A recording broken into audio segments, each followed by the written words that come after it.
En el problema 2, lo que me pide es una típica situación, esto es una típica situación de laboratorio.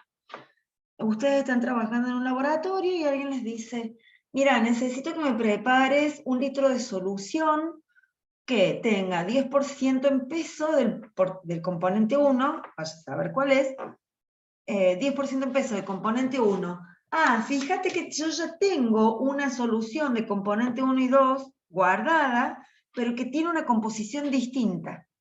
Entonces, la pregunta es, si yo quiero preparar 1 litro de una solución de un componente 1 y 2, que tenga un 10% en peso del componente 1 y 90% en peso del componente 2, ¿a partir de qué? A partir de una solución que ya tengo preparada de componente 1 y 2, pero que las composiciones molares son 60 y 40%. ¿Bien? Y que eso no me alcanza para dar la cantidad de moles que yo necesito para el componente 2. Porque ¿qué es lo que yo pensé? ¿Y qué es lo que pensó Luciana, que es la que lo hizo, de otra forma? Y después vean, la forma de ella a lo mejor es más fácil. Yo lo que pensé es, y no sé cómo dibujarlo acá. Yo tengo una solución 1 con componente 1 y 2. Y acá tengo un recipiente con el líquido 2. Entonces, para obtener mi solución resultante con componente 1 y 2, el tema es, ¿qué volumen de esta solución y qué volumen de componente 2 voy a poner? En definitiva, lo único que yo sé cuando tengo soluciones, ¿qué es? ¿Qué es lo que se conserva? El número de moles. Más allá de las composiciones que tengan las soluciones o el volumen que yo agregue de un componente puro, lo que voy a tener es que si tengo 100 mililitros, por ejemplo, de componente 2, y bueno, esos 100 mililitros serán X moles. Esos X moles del componente 2 van a ir a la solución resultante, más X moles del componente 2 de mi solución 1 y otros moles del componente 1 de la solución 1, ¿me entienden eso? Que lo que se conserva es el número de moles. Sí, profe. Bueno, entonces yo primero, ¿qué hice? Poner todo en función de la fracción molar, porque mi solución resultante, que es 1 litro, dice que quiero que tenga una composición de 10% en peso, del componente 1. Entonces, para la composición en peso, pasarla a fracción molar, ¿qué tengo que hacer? Dividir la fracción en peso por su peso molecular, dividida la fracción en peso de los dos. O sea, ¿por qué? Para llevarlo a moles, ¿no es cierto? ¿Sí? Me dio esto. Y ahí, ¿Está claro eso? sí, sí, profe. Bien, listo. ¿Qué quiero lograr? 1 litro de solución. 1 litro de solución que va a estar dado por una cantidad. Cuando yo digo X1 del volumen 1 de mezcla más X2 volumen 2 de mezcla, esto es el volumen de la solución 1 más una cierta cantidad del volumen 2 puro. ¿Qué hice? Si yo tengo que, primero averigüe cuánto es el volumen molar de la mezcla para la fracción molar que quiero de mi solución resultante.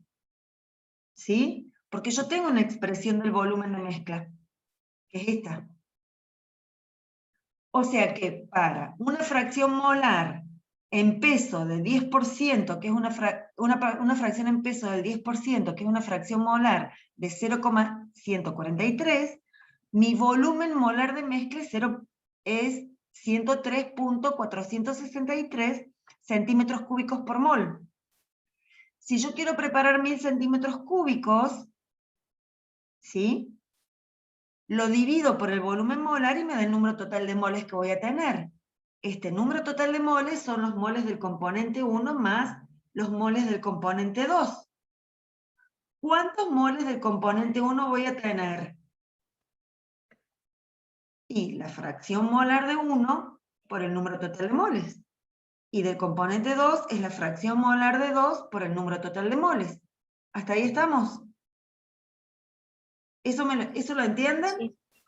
O Sí, sea profe. que me tienen que llegar de la solución stock que tengo en el laboratorio 1,381 moles del componente 1 y del componente 2, desde la solución stock y de la cantidad del componente 2 puro, tengo que aportar 8,25 moles. ¿A cuántos mililitros equivalen cada uno? Yo lo hice, esto no me sirve, nada, acá se me ocurrió graficar. Pero sí lo que hice fue un balance de moles. A ver. Los 1000 mililitros multiplicado por el litro, que son 1000 centímetros cúbicos, multiplicado por el volumen molar, que me da el número de moles, multiplicado, ven, por 0,143, que es la fracción molar de la solución, me da los 1,382 moles de componente 1 que yo necesito. Esto está en la solución final. En la solución inicial es el volumen de solución dividido el volumen de mezcla de solución, pero evaluado a qué fracción molar, a 0,6, porque esa es mi solución a stock, multiplicado por la fracción molar del componente 1 en la solución stock. ¿Me entienden eso? O sea, yo digo, el número de moles que tengo en mi mezcla final tiene que ser igual al número de moles que yo tengo, el número de moles del componente 1, en mi mezcla inicial. ¿Cómo saqué el número de moles en mi mezcla inicial? Esto es lo mismo que hice acá arriba, chicos. A los 1000 centímetros cúbicos lo dividí por el volumen de mezcla, evaluado a la fracción molar de mezcla, de salida, y lo multipliqué por la fracción molar del componente 1 en esa mezcla resultante que tengo. Entonces yo necesito 3,81 mol ¿de qué? De componente 1.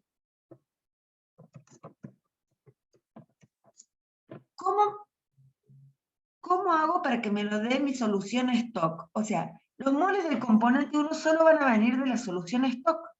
Entonces yo lo hice como, dije, el volumen de la solución de stock que tengo que poner va a ser, o sea, el número de moles del componente 1 va a ser igual al volumen de la solución stock que yo voy a poner, dividido el volumen de stock o el volumen de mezcla evaluado a los 0,6 por 0,6, que son las condiciones iniciales. Lo que entra de moles de 1, sale de moles de 1. Esto es lo que entra de moles de 1, ¿sí? ¿Sí o no? Sí, sí. Para el componente 2, son los 1000 mililitros, los 1000 centímetros cúbicos, dividido el volumen molar, evaluado a los 0,143, por la fracción molar 2, que me dan los números de moles que calculé allá arriba también, 8 y pico. Ahora, ese número de moles de 2 me tiene que venir por el volumen de la solución stock y por el volumen puro. Entonces, dividí B2 puro, que no lo conozco, dividido el volumen de la mezcla evaluado en 0. ¿Por qué evaluado en 0? Porque ¿qué X es esta? La del La componente 1. X1. Claro, la del componente 1. Si X1 vale 0, X2 vale 1. O sea, es el volumen 2 puro dividido el volumen molar del componente 2 puro, más el volumen de la solución stock, pero para la fracción molar del componente 2, que es 0,4, por eso le puse 1 menos 0,6. Yo hice un balance de moles, un balance de masa. Hice un give and find. O sea, esto me da 1,3892 y esto me da 8,285. Y lo igualé a esto y tengo dos incógnitas, el volumen de la solución stock y el volumen del componente 2 puros. Y me dio aproximadamente esto.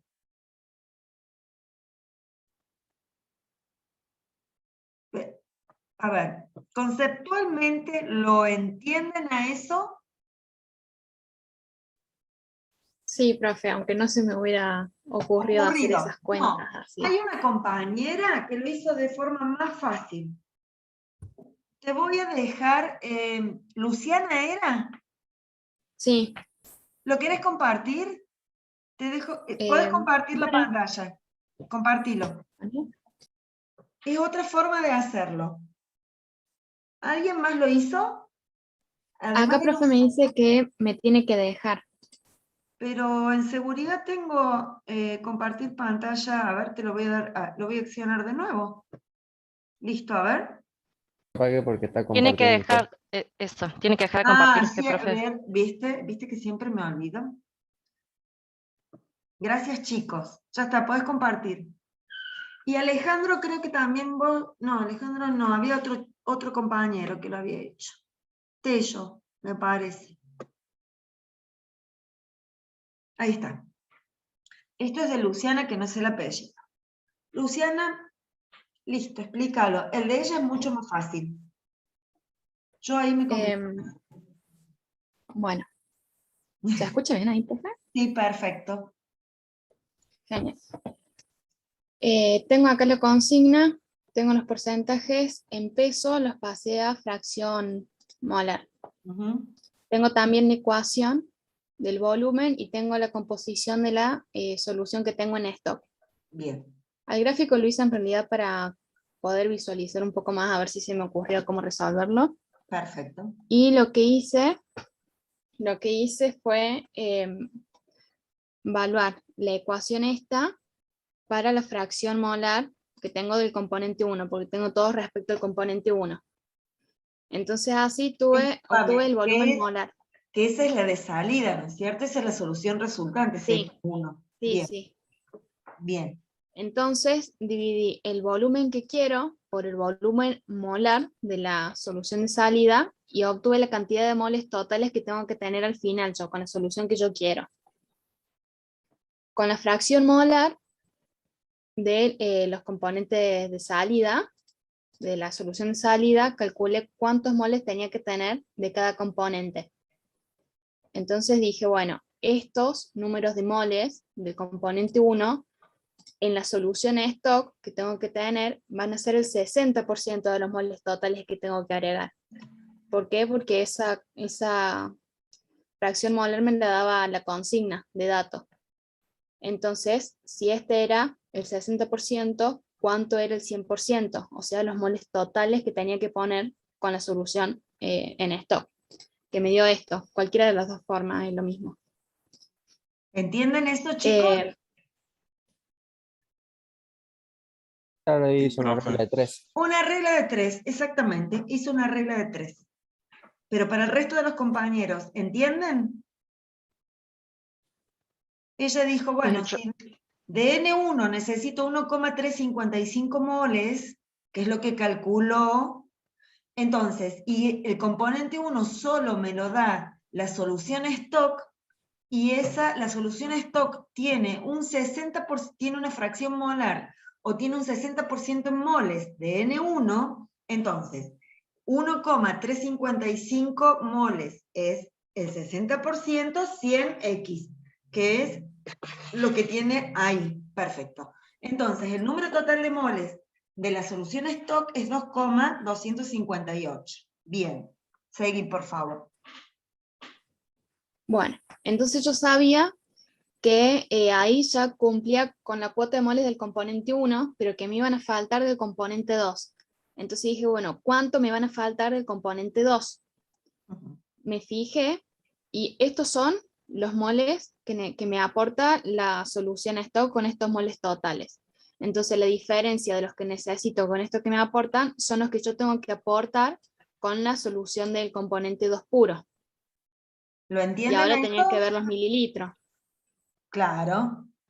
¿Se dan cuenta? Entonces, sí, profe. Sí, se entiende, Perfecto. profe. Dale, Luciana, está perfecto. Entonces, me fijé cuál era el volumen del componente 2 puro, con la ecuación que yo tenía antes, con el componente de la fracción molar 0 del componente 1, y eso lo multipliqué por la cantidad de moles que tenía que aportar. Y ahí obtuve los mililitros de la solución del componente 2 puro que tenía que agregar. Y me faltaba de estos moles en cuántos mililitros de la solución en stock tenía que aportar.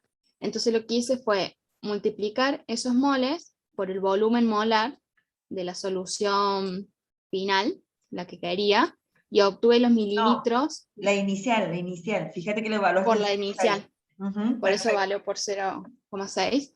Y Ujú. obtuve el volumen de la solución en stock. Bien. Ya está. Y bueno, acá lo que hice fue sumar y analíticamente me daba menos mililitros. Ujú. Entonces dije, bueno, si analíticamente me dan menos mililitros de los que tengo en la realidad, entonces la fuerza de repulsión entre los dos componentes es mayor que la fuerza de atracción y por eso me va a dar en la realidad un volumen mayor que este. Perfecto, te felicito. Muy bien. ¿Listo, chicos? Sí. ¿Ah? Bien, muy bien, te felicito, Luciana. Pero hubo otro compañero que también me parece que lo hizo. Tello, pues, no Tello. Sí, profe, yo le pregunté, pero lo hice de la misma manera. Bien, bien. Entonces a los que los hayan hecho los felicito, y al que no, no era fácil de interpretar. No era fácil de interpretar, pero hay soluciones también. Y el problema número 3, no me acuerdo el enunciado. Muchísimas gracias, Luciana. El problema número 3, ¿alguien tiene el enunciado? Sí, acá lo tengo. ¿Querés y lo... A ver, ¿querés compartirlo? A ver, ¿dónde lo tengo yo? Si no, lo tengo que buscar de nuevo. Ahí lo comparto. Bien.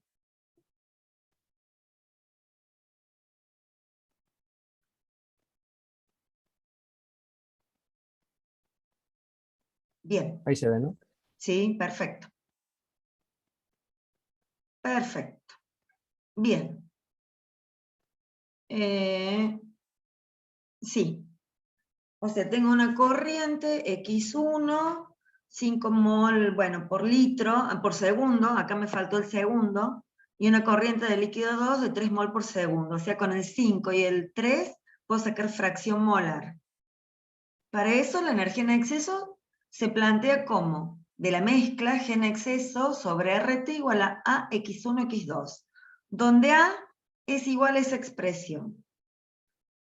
¿Cuánto calor debe ser removido o sacado del mezclador para que la mezcla se mantenga a temperatura constante? Bien. ¿Cuál es el problema con este?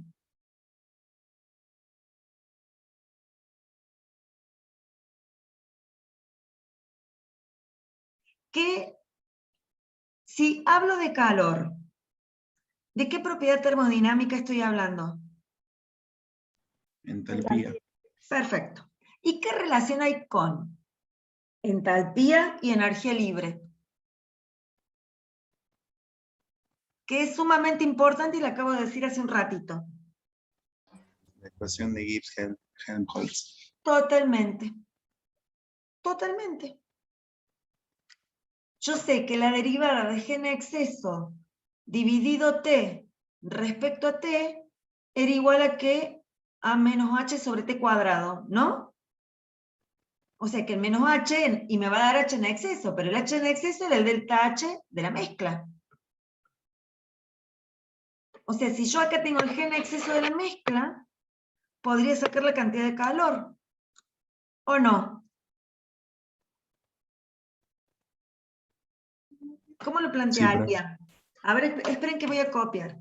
G en exceso sobre RT es AX1, X2, y A es 14,8 menos 1000 dividido T, menos 2 logaritmo de T.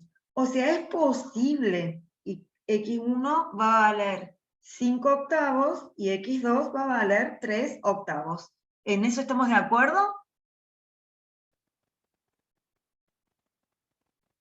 Al tener una corriente de 5 moles por segundo y otra de 3 moles por segundo, Y bueno, puedo decir que la fracción molar de esa mezcla es 5 octavos y 3 octavos, ¿o no?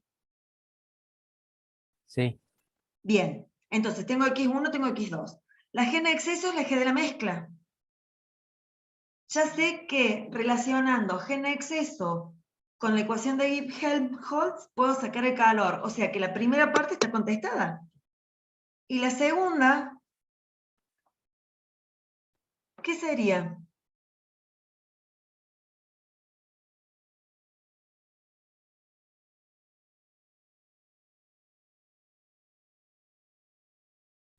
¿Cómo sería?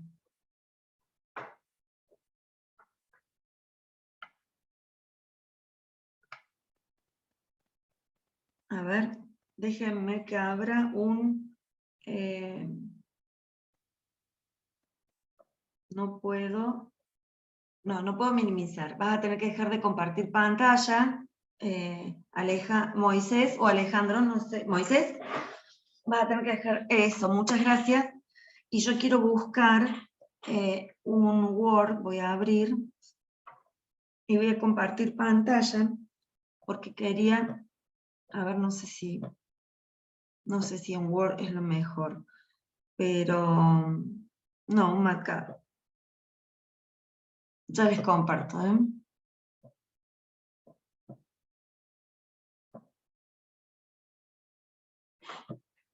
Compartir esto. Compartir. Bien. Entonces, a ver. Según los datos, X1 igual a 5 octavos. Bien. ¿Qué cosa tenemos? G punto exceso de 1, lo defino, que ni me fijé dónde estaba escribiendo. Esperen, listo. R lo voy a hacer sin es 8.143 y la temperatura T.1 igual a 98. Entonces la expresión en exceso de función de X1 es igual a, y me falta A de qué? A de T. Lo de como 14.8 menos el logaritmo, ¿no es cierto? ¿Me pueden decir la...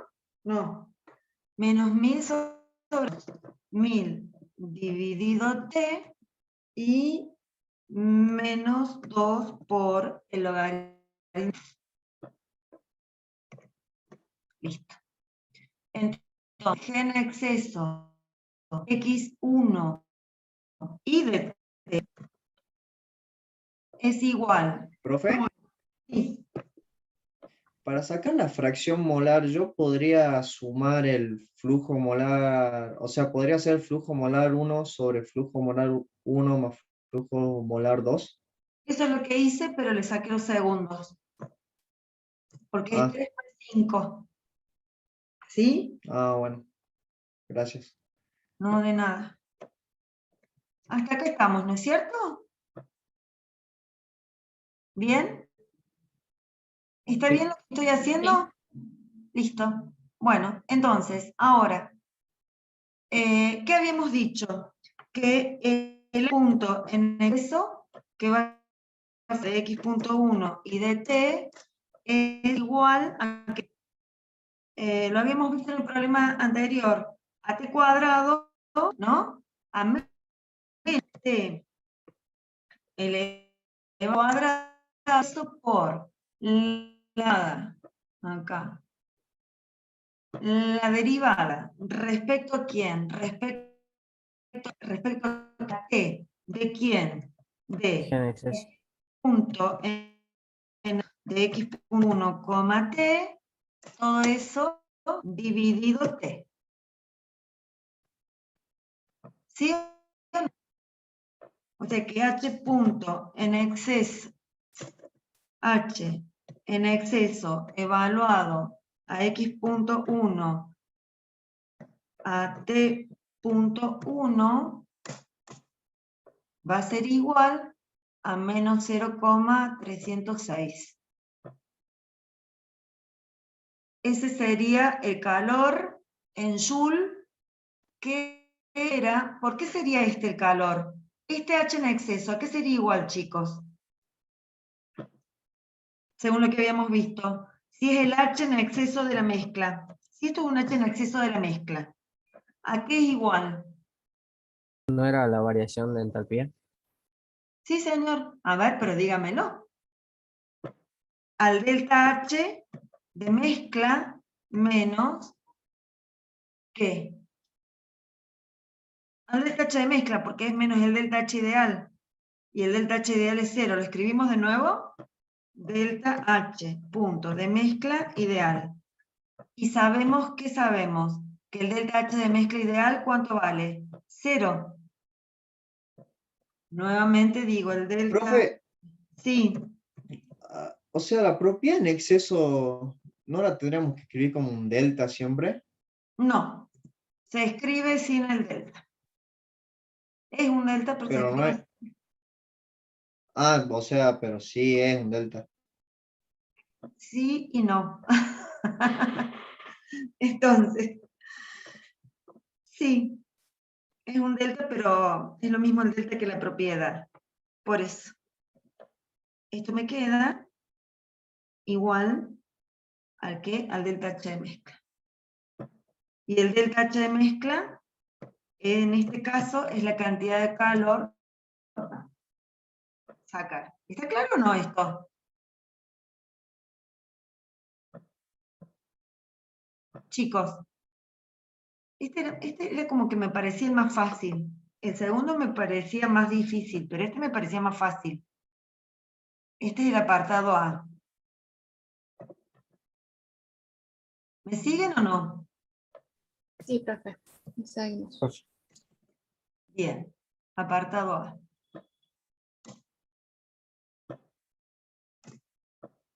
Bien, y la pregunta B, no me acuerdo qué pide.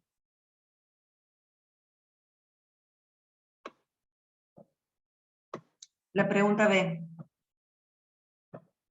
decía que suponga que la temperatura de la corriente 2 se eleva a 209, o sea, de 209 a 330 O Kelvin. sea que tengo, si yo tengo un papel acá en la mano, ¿no?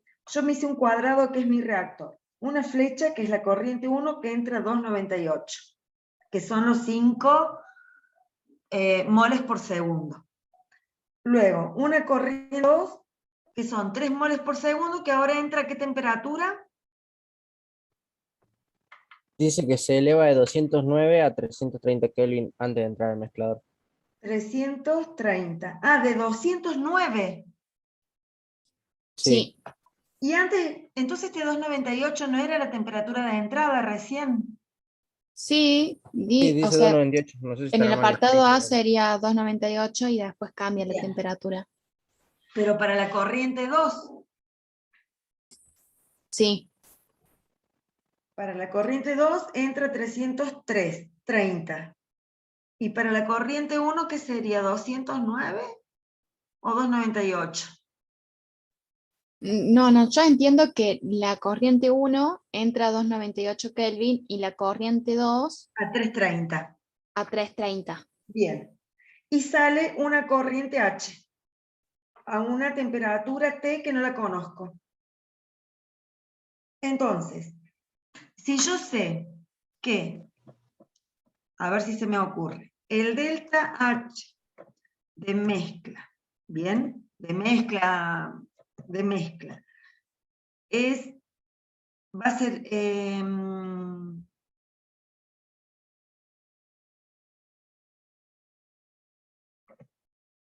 el delta H de mezcla va a ser igual a la entalpía que sale evaluada a la temperatura T que no conozco, al H de mezcla, ¿no es cierto? Al H de mezcla de salida, ¿sí? ¿Evaluado a qué temperatura? A la T que yo no conozco. Menos el H de la corriente 1 que entra a una temperatura de 209 Kelvin.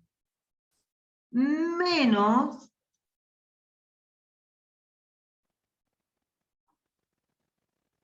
estoy pensando si es así. Sí, menos el H de la corriente 2, o bueno, la que entra a 330. ¿Bien? ¿Cuánto vale si es adiabático este?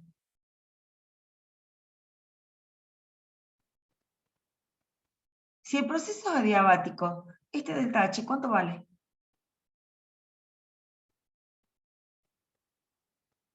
Chicos, 0 no tendría que valer. claro. O sea, para un proceso adiabático el delta H de mezcla tiene que ser 0. Ahora, este H1, esto es como una definición general. Este H1, ¿qué es? La entalpía del componente 2 o 1 que entra a 209. ¿Es la del 2 o la del 1? Eso es lo que no sé.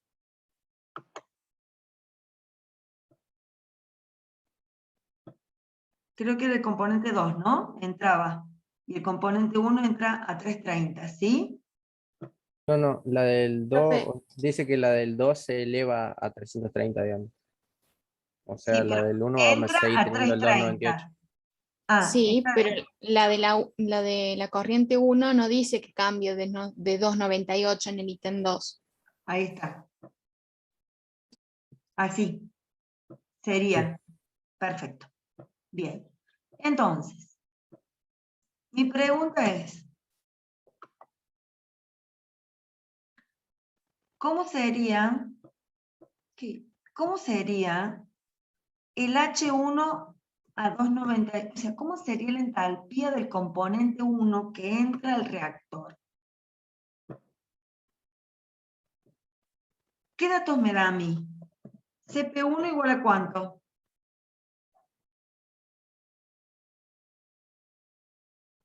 35 joules sobre mol Kelvin.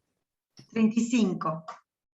CP2 igual. 50 joule mol Kelvin. Listo. Entonces, para mí, yo acá tendría este H de mezcla sería este que calculé acá, pero evaluado a una T, que es la que no conozco.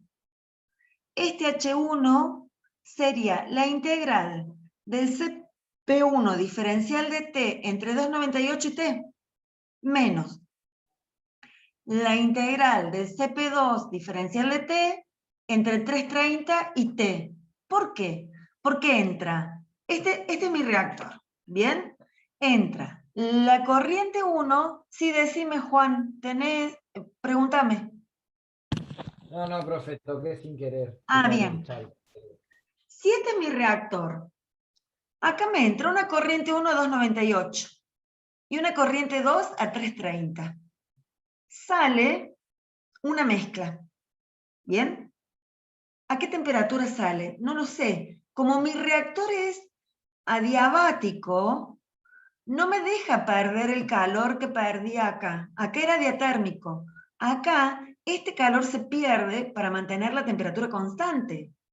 Pero si no se va a perder calor, ¿por qué? Porque mi reactor es adiabático, entonces lo que va a suceder es que al entrar una corriente a 298 y la otra a 330, cuando se mezclen en función de sus fracciones molares, me va a dar la temperatura de salida, va a aumentar la temperatura. Esa es la temperatura que yo tengo que buscar.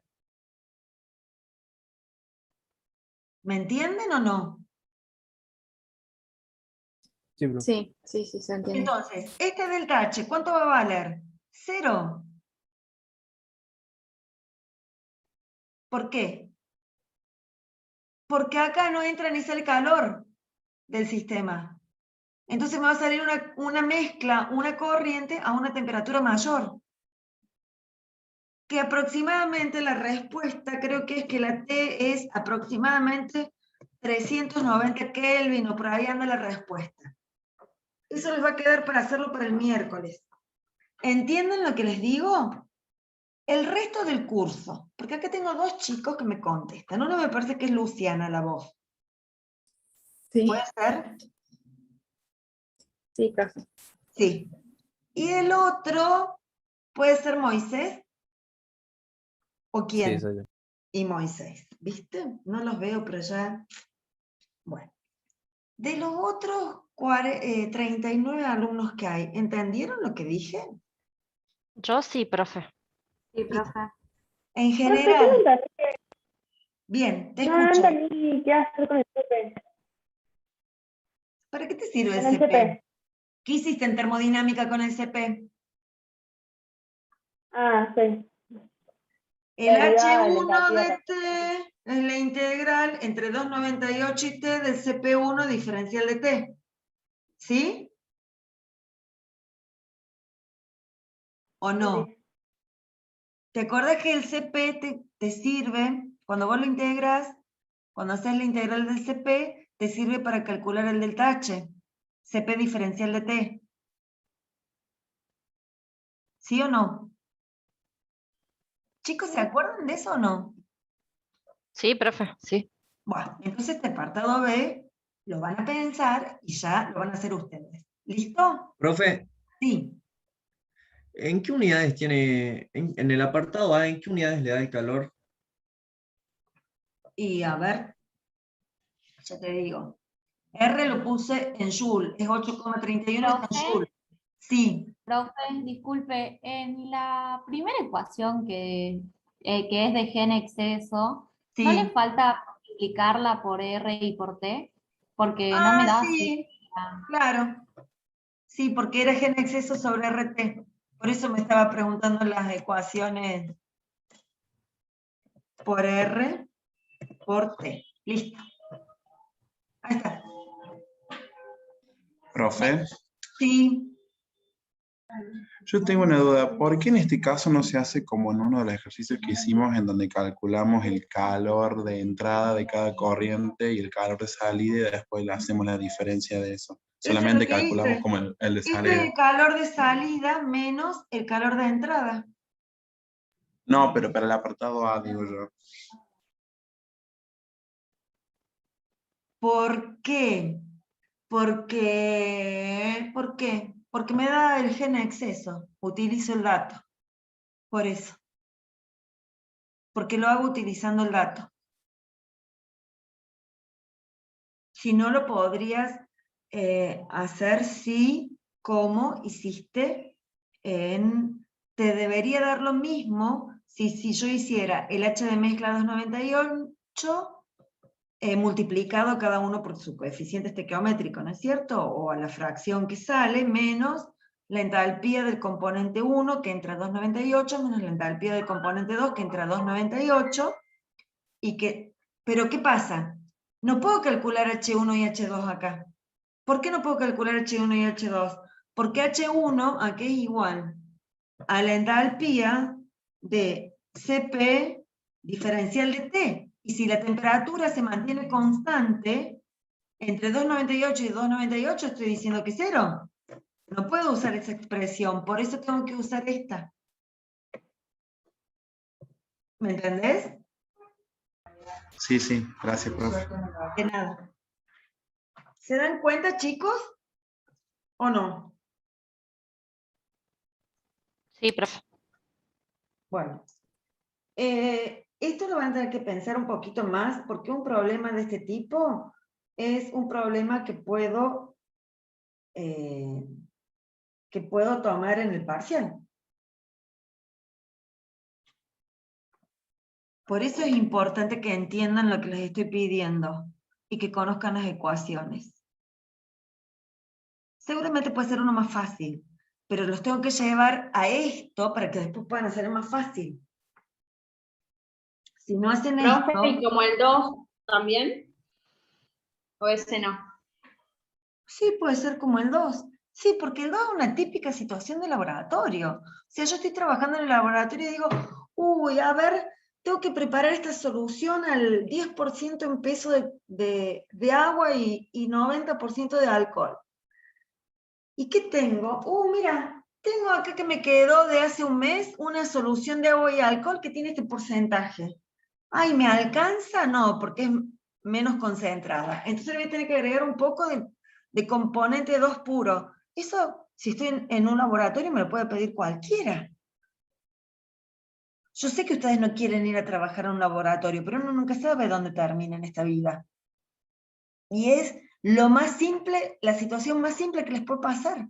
¿Me entienden? Por eso es que lo puse el problema 2. Y este me gustó porque en un caso era, ¿qué pasa cuando mantengo la temperatura constante? Y el otro, ¿qué pasa si el reactor, si este fuera mi cajita, yo siempre me dibujo una cajita como reactor, flechita, corriente 1, flecha, corriente 2, flecha, corriente de salida, y así me imagino mi sistema. Eso tienen que hacer ustedes.